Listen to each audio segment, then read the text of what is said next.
Olá, povo de Deus, quinta-feira, 12 de janeiro de 2023, primeira semana do tempo comum. A nossa reflexão de hoje é a partir de Hebreus 3, de 7 a 14, Marcos 1, de 40 a 45. Irmãos, escutai o que declara o Espírito Santo.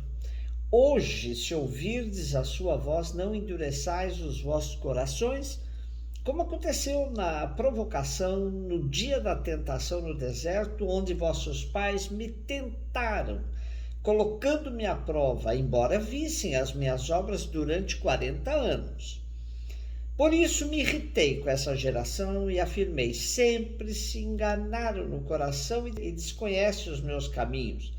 Assim jurei em minha ira: não entrarão no meu repouso. Cuidai, irmãos, que não se ache em algum de vós um coração transviado pela incredulidade, levando-o a afastar-se do Deus vivo. Antes, animai-vos uns aos outros dia após dia, enquanto ainda se disser hoje, para que nenhum de vós se endureça pela sedução do pecado, pois tornamo-nos companheiros de Cristo, contanto que mantenhamos firme até o fim a nossa confiança inicial. Aprender com a história é missão de todos os que querem traçar novos rumos à sua vida. Os erros cometidos no passado devem funcionar como nosso pedagogo. Olhando para eles, assumimos o momento presente e olhamos com mais propriedade o futuro que está por vir. O que aconteceu no passado que pode servir como lição de vida? Recordando o Salmo 95, o autor da carta aos Hebreus relembra aos seus interlocutores que não é bom repetir os erros dos antepassados. Estes desgostaram a Javé fazendo tudo o que não deviam, desobedecendo os mandamentos. Um coração endurecido correspondia à teimosia do povo em não querer entender os desígnios de Deus e viver somente das próprias convicções. Eles entendiam que o coração era a sede do pensamento, dos raciocínios.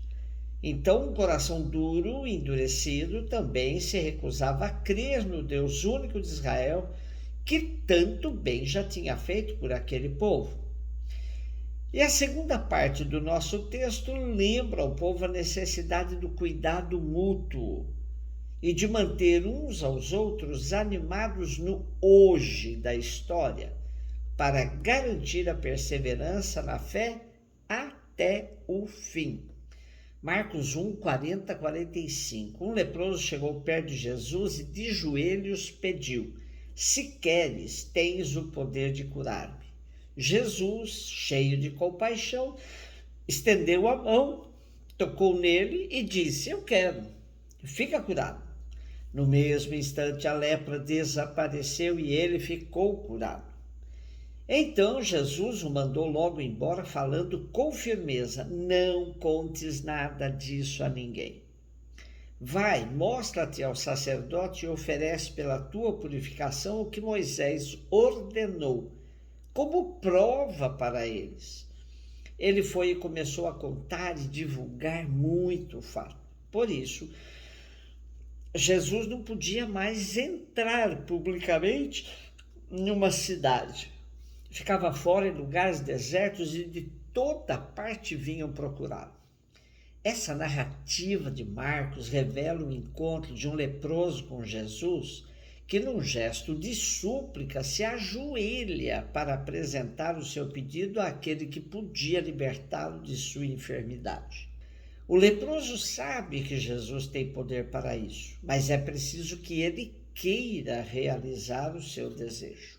Diante do pedido daquele homem marginalizado pela sociedade da época, que além do medo da contaminação, imputava-lhe um pecado moral. Era leproso porque pecou. Esse era o pensamento mais comum e direto na época. Como enfermo e pecador, devia viver afastado do convívio humano. E quem se aproximasse dele ou lhe tocasse também se contaminaria da enfermidade e da deficiência moral, isto é, seria tão pecador quanto ele. A primeira reação de Jesus é sentir compaixão. Jesus compreendia a extensão do drama vivido por aquele homem e, movido pela compaixão, rompe as barreiras da lei e toca no leproso. Porém, uma vez o homem curado, Jesus se volta para a lei e ordena ao homem que a cumpra, indo apresentar-se ao sacerdote, pois somente essa autoridade que podia reconhecer a cura e tornar o ex-leproso apto para o convívio social. Os sacerdotes se irritavam com esse procedimento, pois a cura era realizada fora do templo, quando e onde a necessidade emergia. Jesus não se importava com as formalidades da lei na hora de fazer o bem. Uma cura dessa forma acabava por tornar muito explícito o poder de Jesus e fazia que sua fama se espalhasse tanto que tornava difícil a sua aparição em público. Porém, mesmo se refugiando em lugares desertos, ele era procurado por gente de toda parte. Estamos ainda no primeiro capítulo de Marcos e a fama de Jesus vai num crescendo, sem fim, revelando que o centro de salvação não corresponde ao centro da cidade, aos lugares chamados sagrados. O leproso era marginalizado, devendo viver fora da cidade, longe do convívio social e religioso. Jesus não suporta uma sociedade que produz e reproduz a marginalização.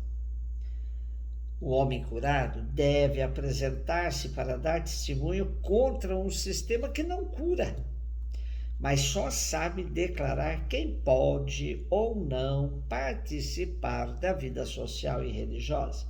O marginalizado agora se torna um testemunho vivo que anuncia Jesus, aquele que tem poder de purificar.